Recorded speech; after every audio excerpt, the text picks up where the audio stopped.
Imagine you're lost at the edge of the Antarctic Ocean and you lean forward, looking down into the water below you. You might expect to see tiny fish or just cold emptiness, but what you would actually find is far more creepy. Because beneath that surface, there are animals that look like they were scaled up by mistake. Spiders stretching wider than your body. Jellyfish trailing tentacles longer than whales. Creatures that seem exaggerated beyond what should be possible. This is happening in an ocean that exists right now. In a few moments, you will discover polar gigantism, and I'm sure that most of you have no idea how far it goes.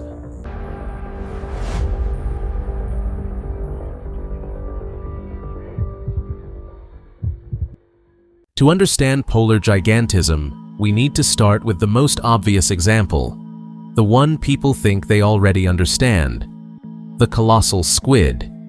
Most of you hear colossal squid and immediately assume it is just another deep-sea monster, a creature that grew massive because it lives deep underwater. That sounds logical because the pressure is extreme, and deep-sea animals are famous for being strange. But that assumption is wrong, because depth alone is not the answer. The real driver is where it lives. Colossal squids are found almost exclusively in waters surrounding Antarctica, where temperatures hover around 0 degrees Celsius, and you would think an animal living here would shrink to conserve energy. Since food is limited, movement is slower, and mistakes are far harder to recover from. But once again, the opposite happens. The freezing water holds far more oxygen than warm oceans, and when oxygen is no longer a limiting factor, the rules change. Larger bodies suddenly become viable. Growth stops being punished, and evolution quietly removes the brakes.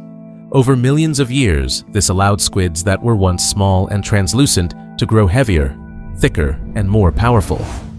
Their bodies traded transparency for dense muscle and insulation. They became built, not delicate, but they did not become easier to see, because their reddish skin absorbs light instead of reflecting it, meaning that if one is near you, you will never notice it until it is too late. Not because it is fast, but because the environment hides it. Here is the part that most people do not realize. When you grow this large in freezing water, you are not just gaining size, you are gaining efficiency. Cold temperatures mean slow metabolism. Every movement costs less energy. Every calorie lasts longer.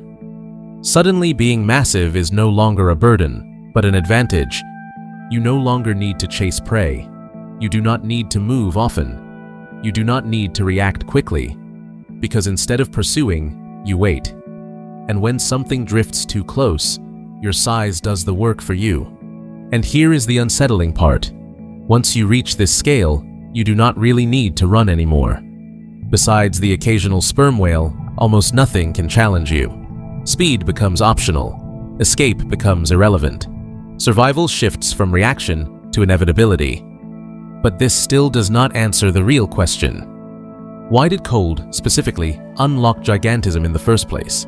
And why does evolution keep pushing animals in this environment toward the same massive solution? In a few seconds, you will see that the squid is just the beginning. Before you assume the colossal squid is the extreme case, you need to understand something unsettling. Once you descend into Antarctic waters, almost nothing stays small. You might think the colossal squid is an exception, but once you look closer, you realize it is only the most dramatic example of a much larger pattern. If you were to descend onto the Antarctic seafloor, you would expect to see small, fragile creatures clinging to survival in the cold. Instead, you would find animals that look unnervingly oversized, as if the scale of the environment itself has been distorted. Take sea spiders, for example. Most of you are familiar with spiders the size of your palm, and even that can feel uncomfortable. But in Antarctic waters, members of the same group stretch wider than a human arm span. When you picture it in your head, it feels wrong, because your brain does not expect that body plan to scale up. These are not different creatures, and they are not ancient monsters from another lineage. They are closely related to their much smaller relatives found in warmer seas. That is what makes it disturbing. It is the same animal, just pushed to a different scale. So you must be wondering how the same animal can exist at two completely different sizes.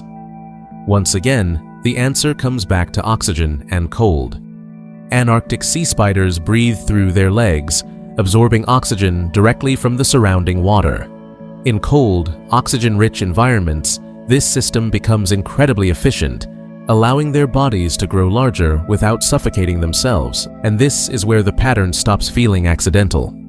Spiders are not supposed to scale up like this unless the environment is actively pushing them to. But size does not just change how these animals look, it changes how they live. Instead of darting quickly across the seafloor, giant sea spiders move slowly and deliberately, stepping over sponges, corals, and other animals, as if obstacles no longer apply to them. Their long legs act like stilts, lifting their bodies above the terrain, conserving energy, and allowing them to hunt with patience rather than speed. And the pattern does not stop there. When you look at Antarctic starfish, you see the same exaggeration taken even further. You expect a starfish to have 5 arms, but in these waters, some species grow dozens of arms, turning their bodies into sprawling, living traps. These are not mutations or accidents. This is evolution responding to the same rules. In an environment where energy must be conserved and oxygen is abundant, spreading into more resilient forms becomes advantageous. Antarctic starfish can live for decades, far longer than their warm water relatives, and their massive bodies allow them to overpower prey that would be impossible to handle at smaller sizes. What makes this alarming is that none of these animals needed to become faster or more aggressive. They simply became bigger, and in this environment, that was enough. So now the question becomes unavoidable. If cold water can turn spiders and starfish into giants, what happens when the same pressure is applied to creatures that are already built on a massive scale? Up to this point, you might still be thinking polar gigantism only affects solid, armored animals. Well, that assumption breaks down completely here. In Antarctic waters, even the softest creatures are pushed to impossible scales. Jellyfish, which you normally associate with fragility, can grow tentacles longer than whales, drifting through the darkness like living nets. Not because they are hunting you, but because the environment lets them exist that way. This is not because they are stronger or more aggressive. It is because the same cold, oxygen-rich water removes the usual limits on size. Their bodies burn energy slowly. Their tissues resist decay. Growth is no longer punished the way it is in warmer seas. And once life crosses this scale, it does not stop with predators. It spreads upward and downward through the entire food web. Even plankton follow this rule. In warm oceans, you never notice them. But here, some species grow large enough to be seen with the naked eye, drifting slowly like miniature giants suspended in the water column. And when the smallest pieces of the ecosystem scale up, everything connected to them is affected. What makes this quietly disturbing is how universal the pattern becomes. From microscopic life to drifting titans, the environment keeps applying the same pressure, quietly rewarding organisms that grow larger, slower, and more efficiently. And if size keeps winning in the cold, what happens when the entire ecosystem starts moving in the same direction at once? At this point, you must be wondering why cold water alone can push life this far. Oxygen is part of the answer, but it is not the whole story. Cold temperatures dramatically slow metabolism, which means large bodies burn energy more efficiently than small ones. In warm water, being big is expensive. In cold water, being big is economical. The environment itself is also unusually stable. Temperatures barely change. Pressure remains constant. Predators are rare. Nothing forces animals to stay small or fast. They can afford to be slow, massive, and built for endurance rather than escape. Under these conditions, evolution does not reward speed. It rewards size. Time makes it more powerful.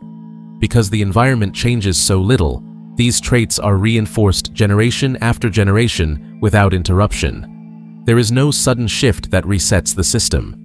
The same rules keep applying, and life keeps responding in the same way. But if these traits only work in a world that never shifts, what happens the moment that stability breaks? You might think this means cold always creates giants, and that is not entirely true. Polar gigantism mostly applies to cold-blooded animals. Warm-blooded creatures must constantly burn energy to stay warm, and beyond a certain size, that cost becomes unsustainable in food-poor environments. Some Antarctic species even went the opposite direction, becoming smaller to survive scarcity. This phenomenon, known as polar dwarfism, shows that size is not a guarantee, but a response to very specific conditions. And this is what makes the entire system fragile. As oceans warm, oxygen levels drop, metabolism speeds up, and the rules that once favored giants begin to collapse. Bodies built for cold efficiency suddenly become liabilities, and traits that took millions of years to refine can become disadvantages in just a few generations. These creatures are not monsters. They are products of a perfectly balanced environment. And if evolution spent millions of years building these giants for the cold, how quickly can it undo them? These creatures are not threats. They are proof of what happens when evolution is given time, cold, and stability. In frozen oceans, life doesn't vanish. It slows down. It adapts. And sometimes, it grows enormous. But as the oceans warm, even the most perfect solutions begin to fail. If you want to explore more of the strangest creatures shaped by the deep, stay with us, because what comes next might be even harder to believe.